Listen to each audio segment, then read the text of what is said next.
ว้งพงศาลีมอบเงินนโยบายอุดหนุนเธอเดียวผู้ยังมีชีวิตและอุดหนุนผู้เสียสละชีวิตในปางสงครามตามลำรัด57ทับโลบวันที่28มังกร2020นี้ที่ห้องประชุมของโรงเรียนเทคนิควิชาชีพแบบผสมแขวงพงศาลีทางแผนกแรงงานและสวัสดิการสังคมแขวงได้จัดพิธีมอบรับเงินนโยบายอุดหนุนเธอเดียวผู้ยังมีชีวิตและอุดหนุนผู้เสียสละชีวิตในปางสงครามตามลำรัด57ทับโลบผู้ที่เข้าการปฏิวัติปี1954ขึ้นหลังประจำปี2025ห่วงไหลหับเกินแผนประจำปี2024บวง50สน้อยของศูนย์กลางโดยการเข้าร่วมของท่านดร.บุญสาลีจิตดาพรกรรมการพรรคแขวงหัวหน้าแผนกแรงงานและสวัสดิการสังคมแขวงมีบรรดาท่านคณะรับผิดชอบคนครัวนโยบายคันแขวงภาคส่วนที่เกี่ยวข้องคันเมืองและญาติพี่น้องผู้ที่ได้รับเงินนโยบายดังกล่าวเข้าร่วมในพิธีคณะจัดตั้งได้ผ่านโคตกลงของกระทรวงแรงงานและสวัสดิการสังคมฉบับเลขที่3374ทับฮสสลงวันที่15ตุลา2025ว่าด้วยการอนุมัติเงินอุดหนุนเทื่อเดียวผู้เสียสละชีวิตประจำปี2025ห่วงไหลหับเกินเพนปี2024บวง50สน้อยของศูนย์กลาง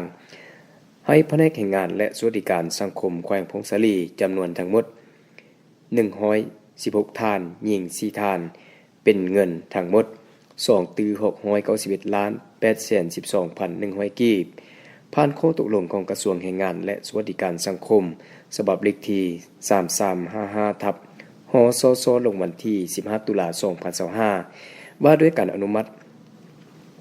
เงินอุดหนุนเทื่อเดียวต่อผู้ที่ยังมีชีวิตประจำปี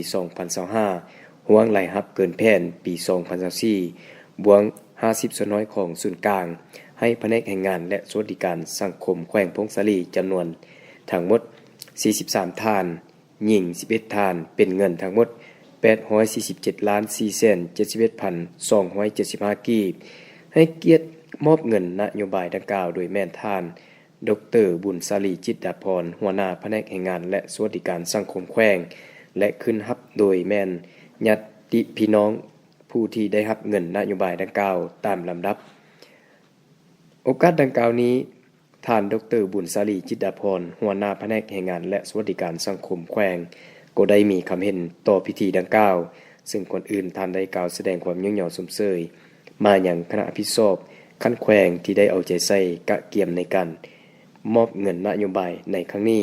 พร้อมกันนี้ท่านก็ได้แจ้งให้ผู้ที่ได้รับนโยบายดังครั้งนี้ว่าย่ำได้พรรคและรัฐบาลก็ได้มีนโยบายในการค้นคว้าต่อผู้ที่มีผลงานในการต่อสู้กู้ชาติในระยะปางสงครามเป็นแต่ละระยะพร้อมทั้งเรียกร้องมาอย่างผู้ที่ได้รับเงินนโยบายดังกล่าวจงนำใช้เข้าในการสร้างสรรค์เศรษฐกิจของครอบครัวก็คือการลงทุนในชีวิตประจำวันเพื่อเฮ็ดแนวใดเฮ็ดให้เงินจำนวนดังกล่าวเกิดมีผลประโยชน์สูงสุด